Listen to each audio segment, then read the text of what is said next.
So one of my favorite quotes is from Andy Jassy, and he's the CEO of Amazon Web Services. And he said, invention requires two things. One, the ability to try a lot of experiments, and two, not having to live with the collateral damage of failed experiments.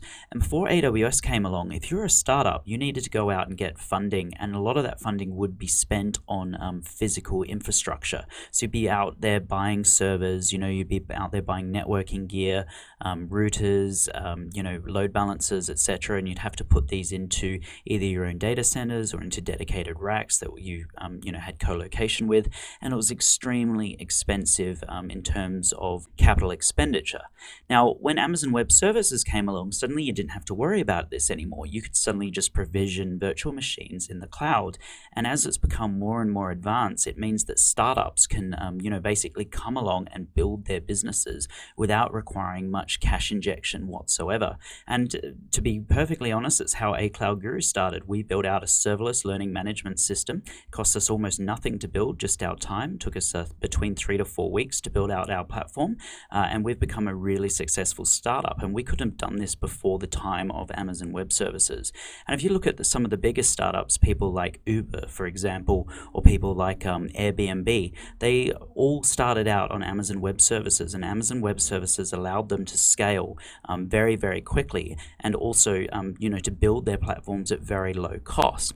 So let's have a look at a brief timeline of Amazon Web Services. So in 2003, two guys called Chris Pinkman and Benjamin Black, who are based in Cape Town in South Africa, presented a paper on what Amazon's own internal infrastructure should look like. And they basically suggested selling off their excess compute capacity as a service, and they prepared a business case. SQS was officially launched in 2004, but it wasn't yet called Amazon Web Services. That was officially launched in 2006, and SQS and EC2 were some of the first services that are available. In 2007, they had over 180,000 developers on the platform, so developers took to this quite quickly. And the reason for that is extremely low cost. You could provision a server, do your test and dev on it, and then destroy it. You didn't have to go out there and buy physical infrastructure. By 2010, the platform had grown so large that all of Amazon.com had moved over onto AWS. And in 2012, they had the first reInvent conference in Las Vegas. Now, for those of you that don't know, reInvent is Amazon's annual conference where they basically do all their big product announcements for the following year. I actually have just come back from reInvent. I've been to reInvent twice. I spoke at the last reInvent, so in 2016, and you can get the YouTube video of my talk there. And reInvent is insane. There was 30,000 people this year. The great thing about reInvent as well is they have a party right at the end. It's called Replay. It's the only party in the world that's being thrown by a billion-dollar tech company. So there's heaps of different games and stuff that you can play. There's electronic dance music. It's really, really loud. It's fantastic music as well. And all the alcohol is free for the entire night. So there's literally nothing else like it on the planet. It is basically, I think, one of the best parties you can go to on the planet. So definitely check out reInvent if you can in 2017. In 2013, the certifications were launched. So this is there are now 8 certifications. There's 3 associate level, there's 2 professional level, and just recently there's been 3 specialty level certifications launched. And in 2014, Amazon was committed to achieving 100% renewable energy usage for its global footprint. To put that into context, Google is expected to achieve that in 2017 as well. So Amazon are about 3 years ahead of Google in terms of certainly renewable energy. In 2015, AWS finally broke out its revenue from Amazon.com, and they posted $6 billion per annum, and they estimated they were growing 90% year on year. And now it's at the end of 2016 when I'm recording this particular lecture, and their run rate has hit $13 billion or close to it. So they've more than doubled their run rate from 2015. So it is literally growing at an exponential rate. And just to put this into context, if you add up the industry giants from 2012 when the first AWS reInvent conference was launched. So people like Cisco, Dell EMC, IBM, HP Enterprise, Oracle, and VMware, basically they generated around $221 billion in 2012. Now you would think that with the growth of cloud and with the growth of IT, that by 2016 they would have generated a lot more. They would have had positive growth, but they didn't. They had a $15 billion reduction from 2012, and that equates to about 3% shrinkage year on year. And depending on the company, some suffered a lot more, some suffered less worse. But Amazon are having a massive effect on the traditional players in the market, and we'll see what that looks like in a couple of slides.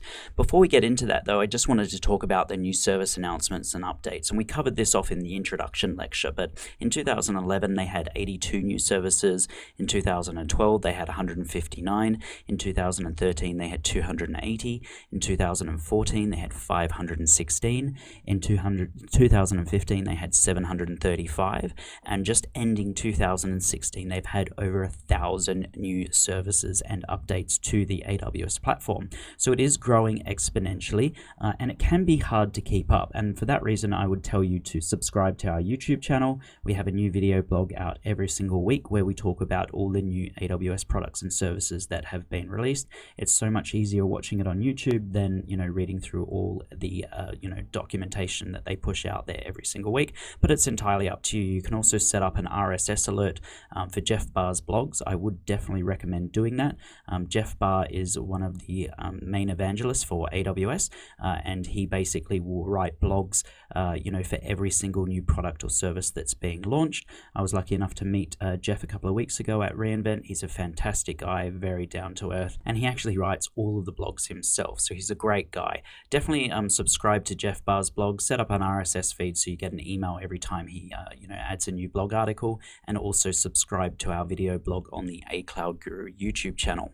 So let's have a look at Gartner's Magic Quadrant for 2015. So in May 2015, Amazon Web Services was named as the leader in the Infrastructure as a Service Magic Quadrant for the 5th consecutive year in a row. Now Gartner, for those of you that don't know, is an analyst firm. They do analysts all across the tech industry, and basically here they're comparing all the different players in cloud. So you can see up here in the top right hand corner of the screen, we've got the ability to execute along with completeness of vision, and those people who fall in that quadrant are known as leaders. You've then got visionaries down here. We've got our niche players and our challengers, and you can see here that Amazon Web Services is by far ahead as the leaders. They're followed slightly behind by Microsoft, and then in here we've got our visionaries, which consist of Google, CenturyLink, VMware, IBM, etc. So what does it look like for 2016? Well, basically Amazon Web Services is still is the main leader. Microsoft is slowly starting to catch, and you'll also notice that Google is breaking away from the pack, and Google is now the only one left in the visionary quadrant. Everyone else has been left behind, and they're now considered niche players. So really these are the top three to watch out for in terms of cloud over the next 2-3 years. Microsoft do have their own certification program.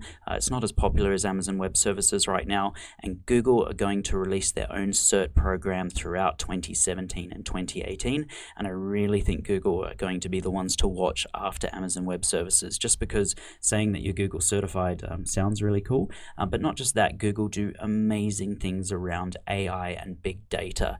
So Google are definitely one to watch going forward in the future. Let's just compare 2015 to 2016. So over here we've got 2015, over here 2016, and you can see that basically Google's breaking away from the rest of the pack, and the rest of the pack is becoming smaller together and becoming much more niche. And actually when this was announced in 2015, Gartner basically added up the compute capacity of all public cloud computing providers across the planet, and Amazon basically made up 90% of that compute capacity, followed by Microsoft, who made up 5%, and then the other 5% was the rest of these players added up together. Now, Google are definitely catching up on this, so again, Google is one to watch for the future. So that's it for this lecture, guys. Hopefully that's put everything into perspective. Really, we're talking very short time frames. We're talking just over the last 10 years from when AWS was really launched as a service until now. And so the future is very, very bright. That's why getting certified in Amazon Web Services is a great investment for your future. So in the next lecture, we're going to start looking at all the different services for AWS. I'm going to warn you right now, it's going to be very long because there are an awful lot of services. You saw there was 1,000 new services released in 2016 alone. So we're going to break it up into 4 lectures, and we're going to look at every single service on AWS that's available today. We're just going to do it at a very high level. Don't let it overwhelm you. And then if you want to learn more about AWS, I suggest definitely going out and getting certified. Do either the Solutions Architect Associate course or the Developer Associate course first. To do the exams, it's $150 and you have to go into a testing center. But it's definitely worth getting certified because the qualification itself is very valuable, and it obviously shows to employers that you know enough about cloud to pass Amazon's exams. Also, we don't just do certification courses on our platform. We also do deep dives. We do everything from how to make Alexa skills to developing iOS with AWS backend services and even DynamoDB. We have a 19-hour course on it. So do check out our website if you want to deep dive into a particular technology. Okay, so go grab yourself a coffee, and when you're ready, let's start with the 10,000 foot overview lecture 1.